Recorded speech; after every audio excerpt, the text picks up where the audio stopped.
Clear prop. E053, Yankee number 2, following twin traffic, 3 mile final, clear Sutton. 1 Charlie Bravo, exit in runway 25, going 4 mile final. This is Behind the Prop with United Flight Systems owner and licensed pilot Bobby Doss and his co-host, Major Airline Captain and designated pilot examiner Wally Mulhern. Now let's go Behind the Prop.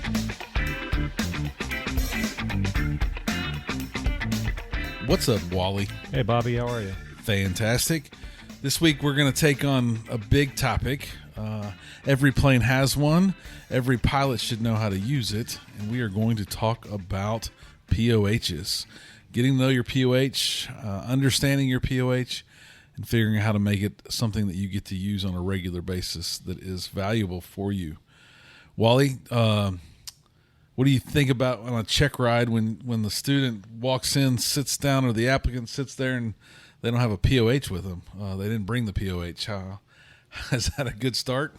It's probably not a good start, no. And they, at least with me, they get an email letter of telling them what they need to bring, and included in that is the POH. I just remember my first flight happened on August 31st, 1981. My first instructional flight. I'd flown with my father previous to that, but 40 years ago, and it was I was flying in Monroe, Louisiana, and I was flying a Tomahawk, a PA-38-112 was the designation. And I remember my first flight. We flew, I want to say 7/10 of an hour, and we came back in, and I remember my instructor telling me I needed to buy a couple of things. And the first thing I needed to buy was a logbook. Second thing was the POH for the Piper Tomahawk. And to this day, I still have that POH at home, 40 years old. And I remember him telling me, you need to know this cover to cover. You need to know everything in this book. And I went home and I started reading. And, I remembered that it had a 78-inch propeller and all the intricacies of the engine. I didn't understand what a lot of it meant, but I understood that it was a Lycoming engine and the designation. I've since forgot most of it, but I do remember sitting down and reading the POH. And over years, I think it's safe to say that any airplane I have taken a check ride in, I have owned a copy of the POH. We're in a digital world where people can download things to their digital device, so it's maybe easier nowadays to have that. But I always felt like if I was going to go take a check ride, boy, I really needed to know that airplane, and I wanted my copy of the POH. I still, in my bookcase at home, I've got a POH for a Beechcraft Duchess, a Bonanza, a Baron. I've still got them all, and they're all very old. The pages are still white, which is good, but I think maybe we've gotten away from that a little bit. And I tell people, I tell students when I'm working with them that it's not so much that you need to know the POH, but you need to know what's in there, and you need to know how to use it. In other words, if you're going to study a section of the POH, studying the table of contents to know what checklists you have available, what abnormal and or emergency checklist you have available. In other words, do we in a Cessna or Piper, whatever, it doesn't matter, do we have a checklist that's entitled alternator failure? We probably don't. We probably have a low voltage checklist. If we're in a situation where we're talking about an alternator failure, the applicant may, they're looking for a checklist called alternator failure, and they're not going to find that. So you need to know really what you're looking for. Yeah, that's a good point. And I've owned a lot of POHs. I don't know that I've owned every one of them for every plane that I've ever been in or had, but I definitely know that I bought the POH for an N model when I started my training, because my flight instructor said the same thing. I think in the digital age, we're getting to where people are downloading PDFs and things off the internet, and it's a slippery slope because those PDFs don't necessarily match the plane you're flying in. I'm holding that POH that I had from a long time ago in my hand right now, and it says that it's for serial numbers 10468, 10507, 0640, 0656, and on, right? So if you have one before this, you're not getting the right information. Is it going to be drastically different? I don't know. I would think the airspeeds might be the same, but you would think the electrical system would probably be different. If they had gear, the gear system might be different. And you don't want to just be picking a Cessna POH because there's a lot of 172s out there with a lot of differences in them. And I don't think you'd want to take a chance on that.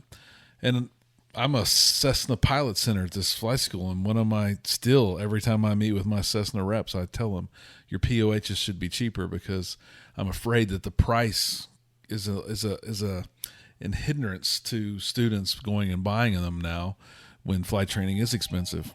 So we are a Cessna pilot center here, and one of the recommendations I always make to my Cessna team when they're here meeting with us is they need to find a way to make POHs cheaper, or they need to find a way to make the digital copies for specific serial numbers available to students at a much cheaper price. Make them expire or something. Do something to where students can have real access to them. Now, I'm still a huge fan of paper. I'm a digital guy. I've got an iPad, an iPhone, and a MacBook on my desk. But I still like to have this paper POH because the sections, and we're going to talk about those, are easy to jump through as a potential flight instructor candidate.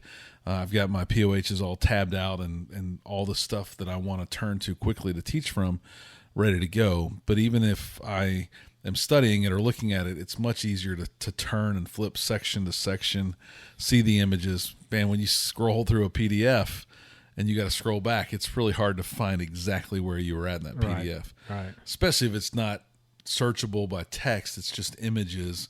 It makes it very, very difficult, to say the least. So some really old POHs aren't the same anymore, but somewhere, and I'll try to look it up at some point during the show, somewhere in the mid-'80s, the POH sections all became standardized across brands and types and all that. Most of us probably have heard of that, but we may not know what those sections are. And I like to talk about really kind of the front of the book. The front of the book's got some really good information in it. Yeah. Then we have a general section, limitations, emergency procedures, normal procedures, performance, and then weight and balance. From there, I think there's we don't look too much past that in our POHs on a regular basis, but we should.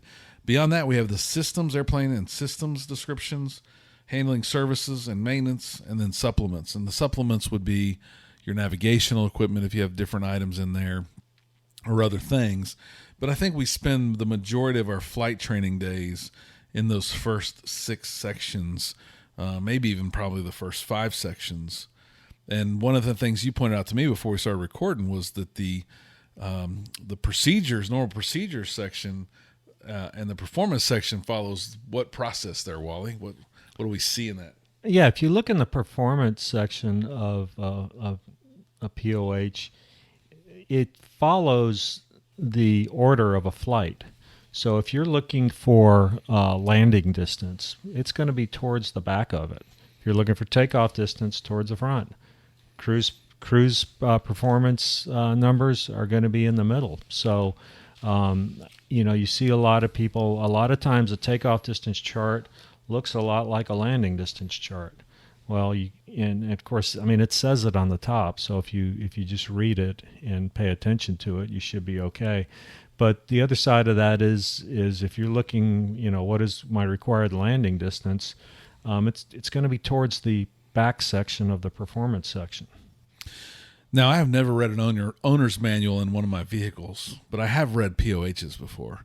And the big difference is you're flying something in a 3-dimensional space where you don't necessarily have the opportunity to just pull over and then search for what you're looking for. You really need to understand things, and we're fans of different things, but we believe in similar things. Of course, fuel is Wally's biggest one, right? Fuel, and fuel. But the fact that you can turn to the front and see how many gallons are in the plane is a really good reference.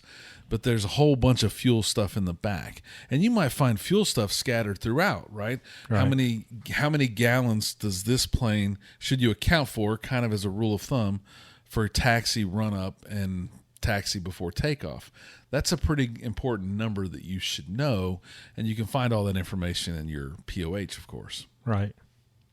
What maybe we don't want to give away everything on your check rides, Wally, but where do you start thinking about the POH in your check ride when you have an applicant? Are you starting to ask questions about the POH? Yeah, well, we were required to cover some systems in a check ride, and of course we adhere to that and cover those systems. But the way I don't just say, tell me about the so-and-so system. The way I do it is I put them in a scenario where we're in flight and this happened. You have this indication. What is, what are you going to do about it? Or how are you going to handle it? And through that, we end up talking about the associated system. And a lot of times the correct answer that I'm looking for is I'm going to pull out a checklist. And I say, okay, well, let's pull out the checklist, and let's pull out the checklist that's in the POH, and see what it says to do. And then we'll end up talking about the system through that.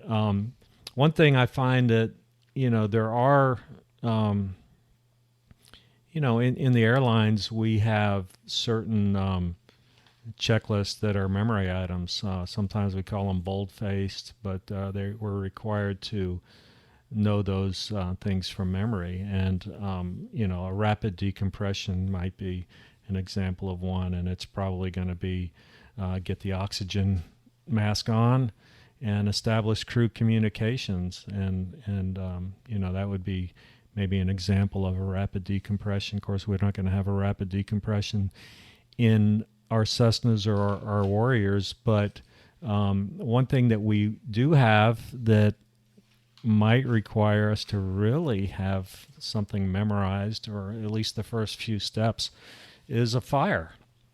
And we can talk about several different fires, and the first one that I usually like to talk about with students is a fire while starting the engine. So we're starting the engine and we look out and we see flames coming from the cowling. What are you going to do? And by and large, I've referenced this in many different manufacturers' POHs, but by and large, it's the same thing. To make a fire, you need three things. You need fuel. And when we say fuel, it doesn't necessarily have to be gasoline or avgas. I mean, wood is considered a fuel, but you got to have fuel, you got to have oxygen, and you got to have heat or a spark. So if we eliminate one of those three, we can eliminate the fire. So, by and large, most airplanes, when I ask people, what are you going to do for a fire during engine start? Most people will say, well, I'm going to pull the mixture and get out and run, or I'm going to get out and get the fire extinguisher and go try to put the fire out. And most of the in fact, I hate to say all, but I will say it. I think every reciprocating engine checklist that I've ever looked at for this scenario, fire during start, the procedure is to pull the mixture and keep cranking the engine, because you pull the mixture, you've eliminated the fuel, and by cranking, you can suck the flames into the engine and put the fire out.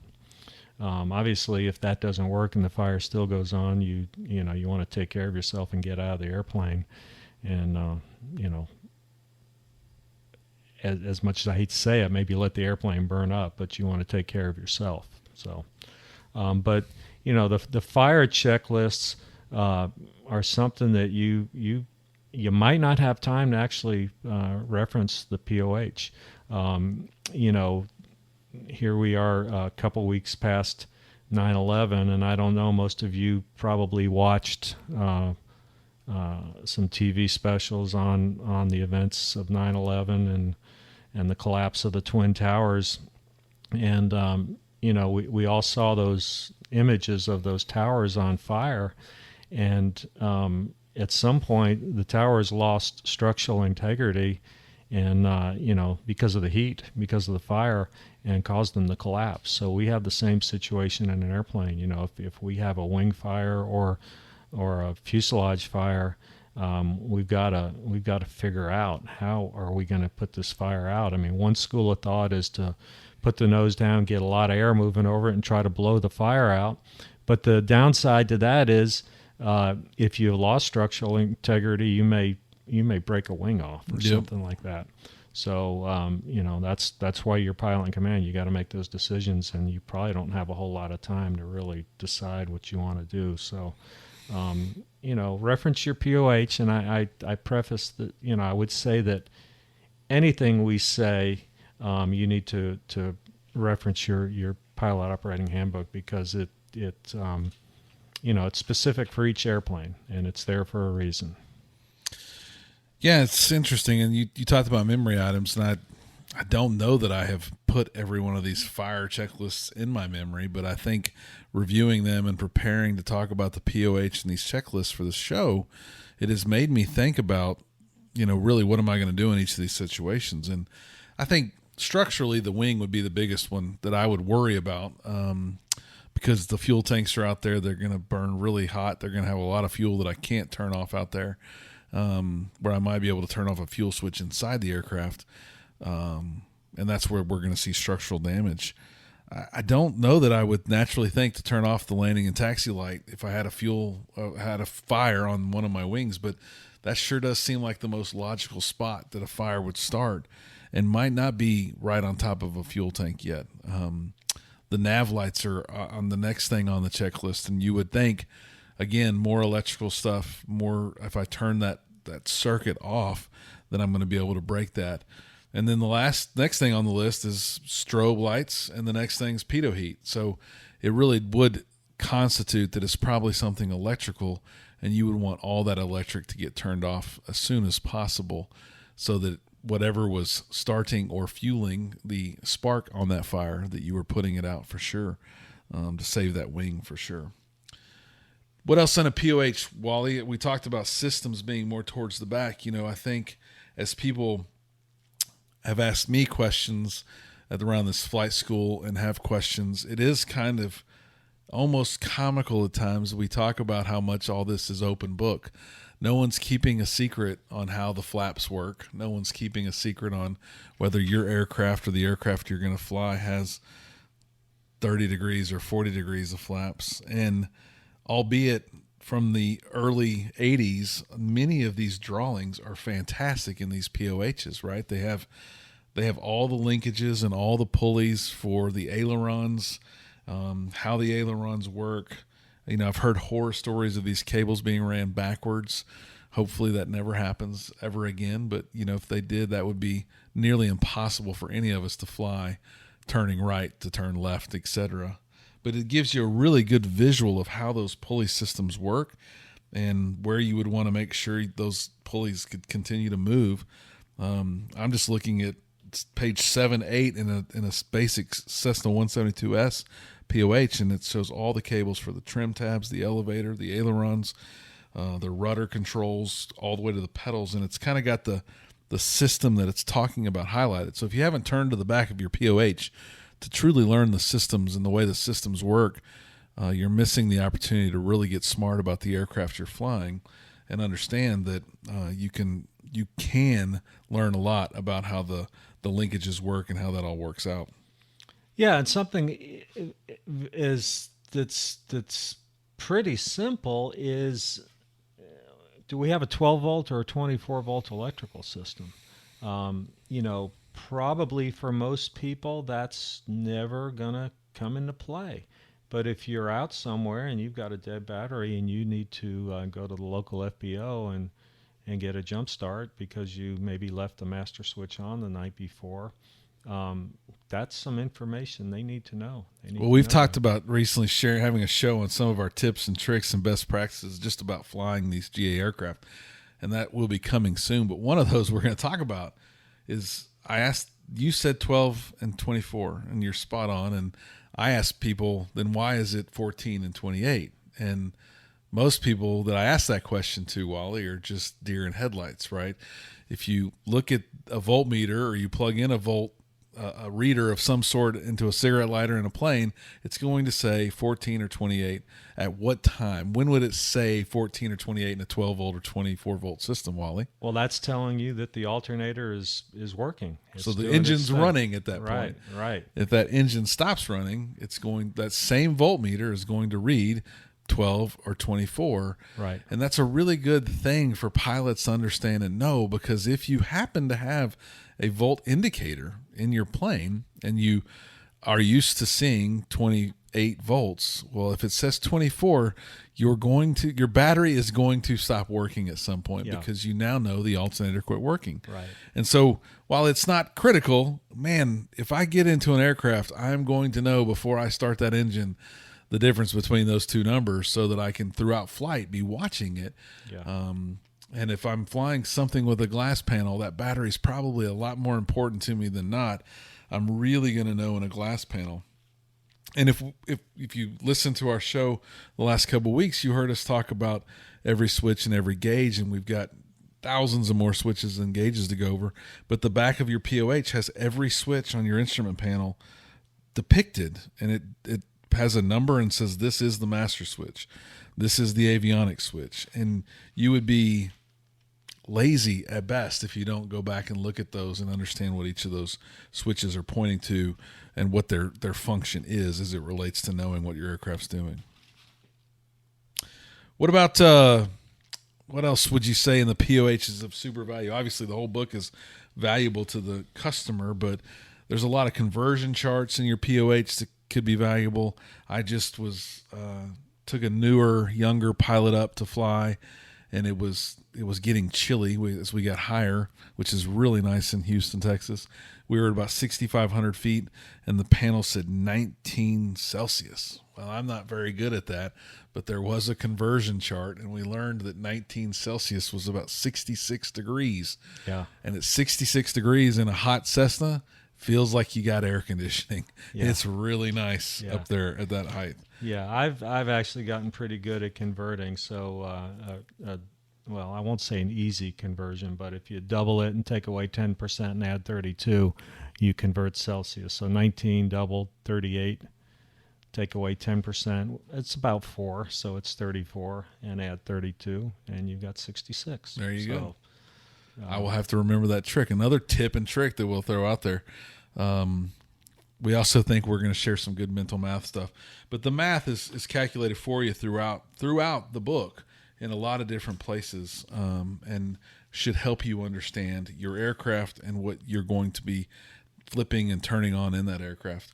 Another great section is weight and balance. Yeah. And I think that too many people today use ForeFlight or have copied an aircraft in ForeFlight and changed some numbers, and they're very dependent on loads that maybe someone else has created or that they might not really understand. The rudimentary paper weight and balance may save your life one day, so I'll challenge everyone to go back and do one and make sure it matches what you say in ForeFlight.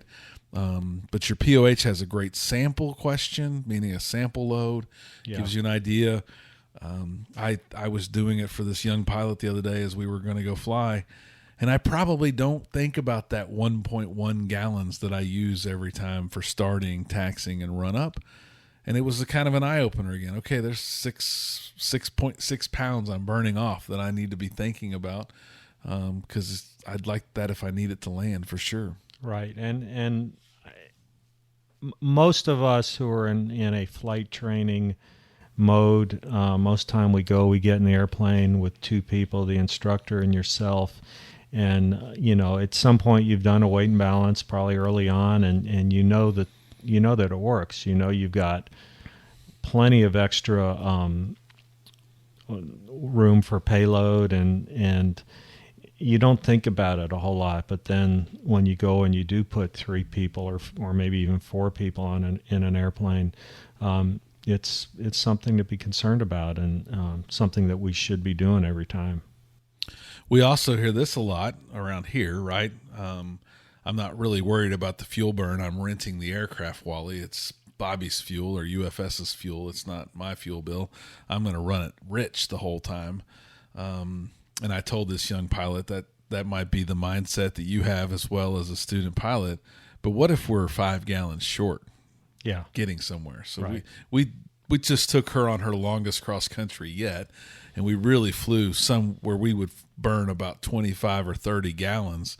You need to start thinking, well, if I do that full rich and I burn 44 instead of the 30 that I think I'm burning based on my calculations, that could be a real problem. Right. Coming up short in an aircraft is never a good thing. Right. So Yeah. I think you need to consider really using the fuel charts, using the calculations, knowing what you're running, what percentage of power you're running, so that you know your fuel burn. As we've talked many times in the past, those gauges are electric. What if you have an electrical failure? You better have a fuel log of some sort to be able to keep track and know where you were at at that point in your flight, so that you know whether you need to divert and get on the ground or not. Go ahead. I have a 1980 model Piper Saratoga, Turbo Saratoga, and it's got a very nice engine analyzer. It tells me percent power. I mean, everything is on there. It's really nice, but it's amazing how much it matches the numbers in the POH.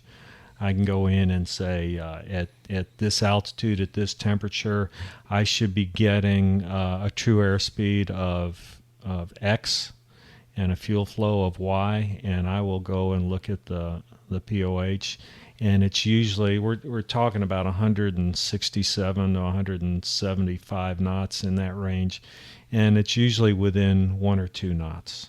So people will, I've heard people say, well, this is a 30 or 40 year old airplane, and these numbers in the POH were when the airplane was brand new. Well, they were still really, really close. Yeah, they were pretty smart back then, and their math was pretty good back then. I don't think those numbers would be too terribly far off. And as you consider your statement about the aircraft being older, the engine's not as old as the aircraft is, and that's where a lot of that performance is coming from, that engine and that prop. The airframe's probably the exact same it was on the day. Maybe the paint's faded a little bit. The one other thing I'll share that I think is super valuable to all students is the sample problems throughout the books. There's sample problem after sample problem throughout your POH that would make you a better, smarter pilot. You don't necessarily have to go to YouTube to learn how to do a weight and balance, how to calculate your cruise performance and all that stuff. It's in your POH, so don't hesitate to crack that open. And then those of you that are out there that do read them religiously, I'll applaud you, and I'll say I'm jealous of you. I can remember early in my training buying the POH, trying to read some of it, wanting to go fly. And another guy that I was training with said, oh, I read that already cover to cover and understand it and know it. And I always wondered why he was a better pilot than me. Well, I think I know why now, as I've gotten a little bit more mature in my aviation career. Knowledge is power, and it's no question that is if you understand the information in your POH, you're going to be a much better pilot as well. Anything to add, Wally? No, I don't think so. As always, now I guess we'll add, read your POH, fly safe, and stay behind the prop. Thanks for listening. Thanks for checking out the Behind the Prop podcast. Be sure to click subscribe and check us out online at BehindTheProp.com. Behind the Prop is recorded in Houston, Texas. Creator and host is Bobby Doss. Co-host is Wally Mulhern. The show is for entertainment purposes only and is not meant to replace actual flight instruction. Thanks for listening, and remember, fly safe.